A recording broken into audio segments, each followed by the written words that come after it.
This is how you play the game Carcassonne.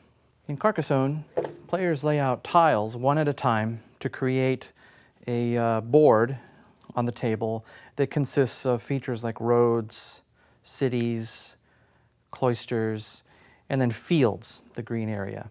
And as you play along, each player has a limited number of followers, also called meeples, that they can place on the board in order to score points during the game, but then also at the end of the game. And the player with the most points is the one that wins. The actual layout is going to change every time you play the game because the players determine where the tiles go following certain rules. So it's going to be different every time, and it's going to look different every time. This is how you set up the game. First, take all the tiles and mix them up. Mix them up nice and randomly. Then collect them in no particular order into stacks of tiles that can be put around the table so that players can easily reach them. Now, my personal preference actually is to obtain some sort of a bag.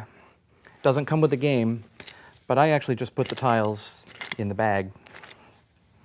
It allows you to shuffle them and pull out the tiles as needed. There is one special tile that you're going to want to keep separate just for convenience, and that's the starting tile, which looks like this. And you know it's the starting tile because the back design itself is a little bit different than the other pieces. You see it's like a negative image, a reverse image of the coloration. So that's always going to be the starting tile, and it always goes right in the middle of the table.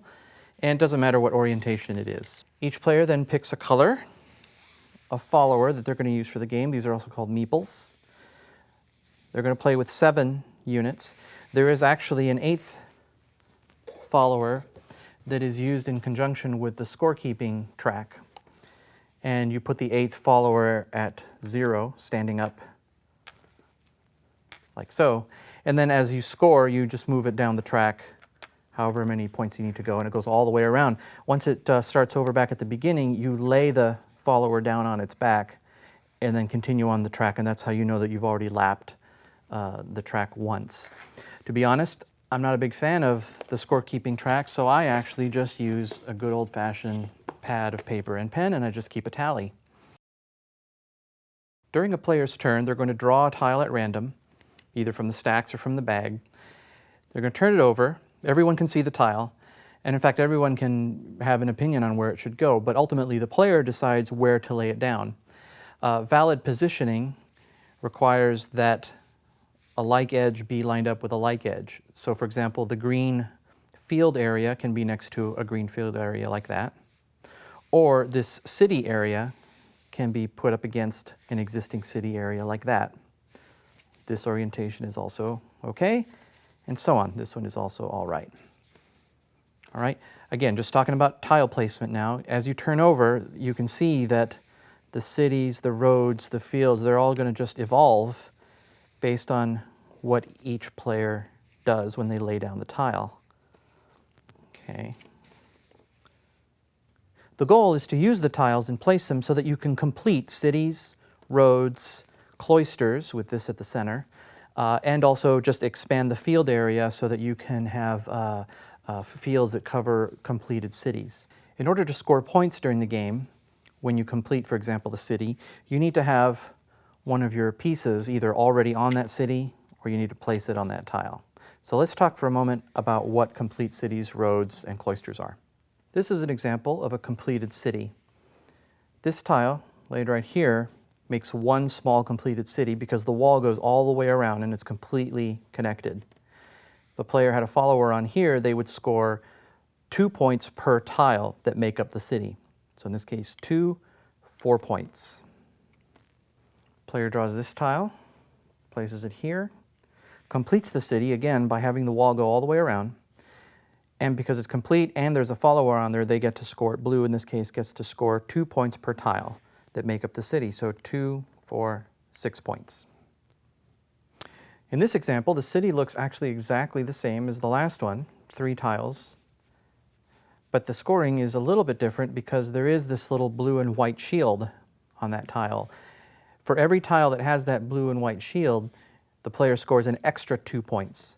So in this case, instead of 6 points, they would get 2, 4, 6, and then 8 with the extra 2 points there. So a total of 8 points for the blue player. Cities can come in all kinds of shapes and sizes.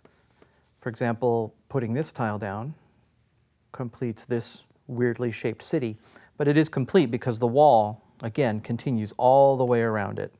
In this case, yellow is going to score a whole bunch of points. They're going to score 2, 4, 6, 8, 10, 12, 14, 16, and then because of the shields, 18, 20, 22 points for the yellow player with this particular city. Now let's look at some examples of roads. A complete road has 2 endpoints. An endpoint like this at a crossroads or a T, and for example, a road that ends at a building or a city. In this case, it ends at this cloister here. So this road now, from here to here, is now complete, and red can score points upon that placement there.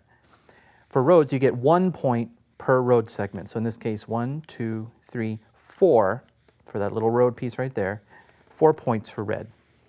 Roads can wind all over the map, and it doesn't matter how long they are, as long as they have an endpoint like this clump of trees here, and this little group of houses here as sort of a T crossroad, they're able to score a completed road. In this case, it's 1, 2, 3, 4, 5, 6, 7 points for blue.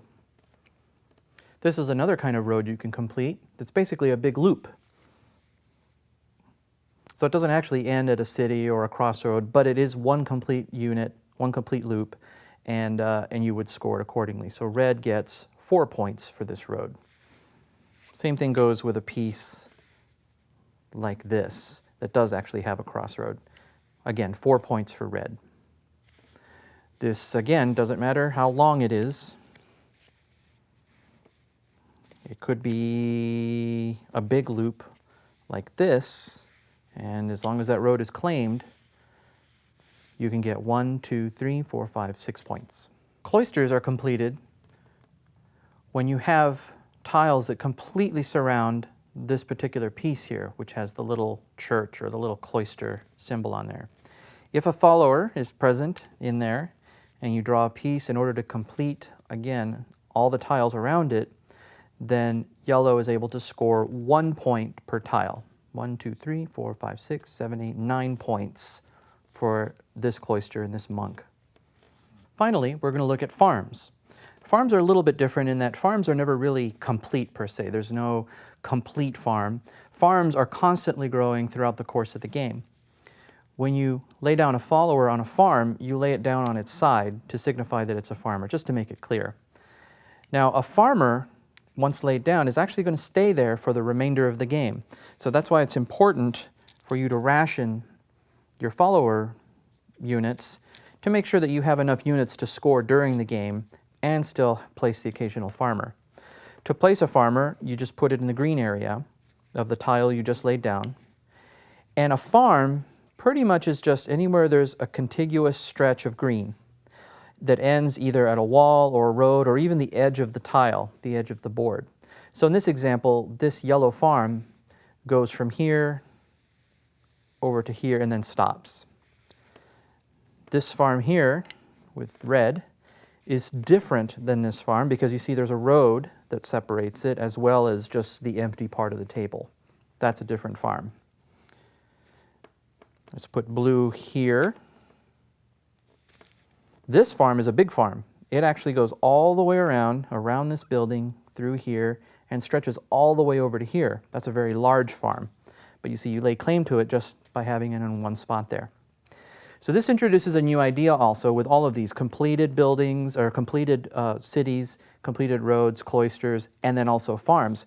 The rule when placing followers is you cannot place a follower somewhere that is already claimed.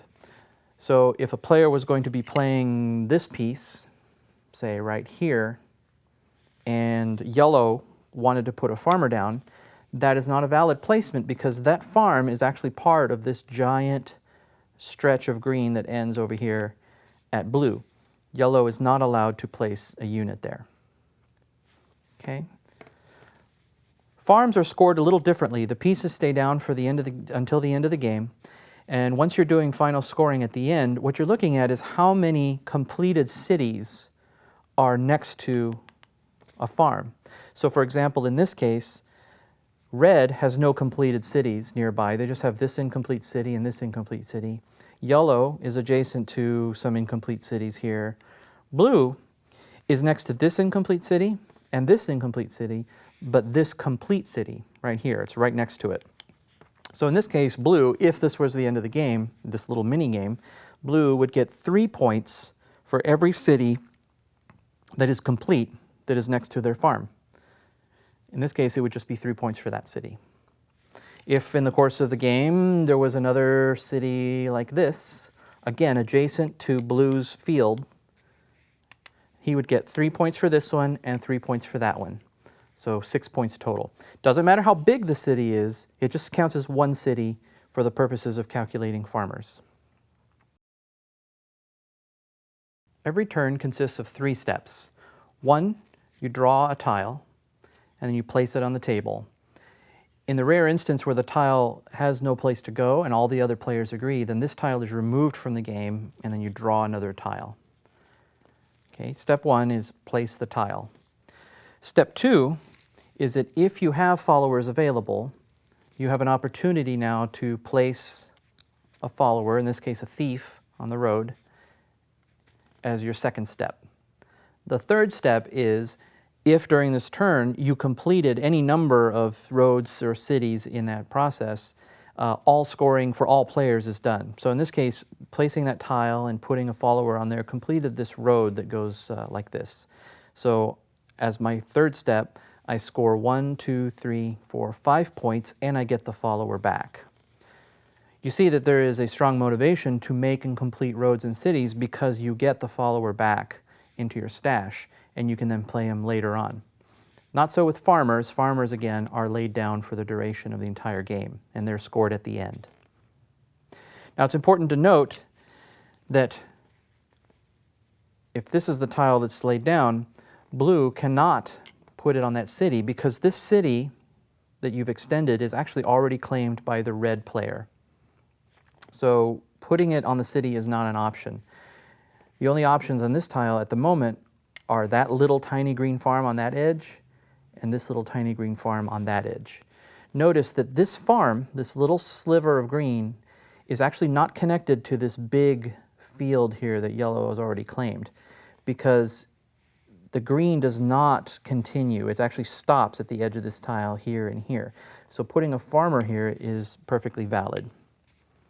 So this raises an interesting strategic idea, which is even though you can't put a tile down or a follower down on something that's already claimed, they can eventually meet. So for example, if in one of the next turns, let's say blue's next turn, they draw this tile, one of the things they could do is they could put it right here in this gap. It's perfectly legal to fill that gap. Now notice that blue and yellow have ended up on the same farm, and that's okay. When it comes to scoring at the end of the game, both players in this case are going to share the same number of points, if any. So it is possible to have more than one follower on a city or on a road or on a farm, but it needs to occur that way. It needs to kind of grow into itself. So again, just to recap, these were 2 separate farms, and then placing this tile actually connected the 2 separate farms to create one gigantic farm that they're both sharing.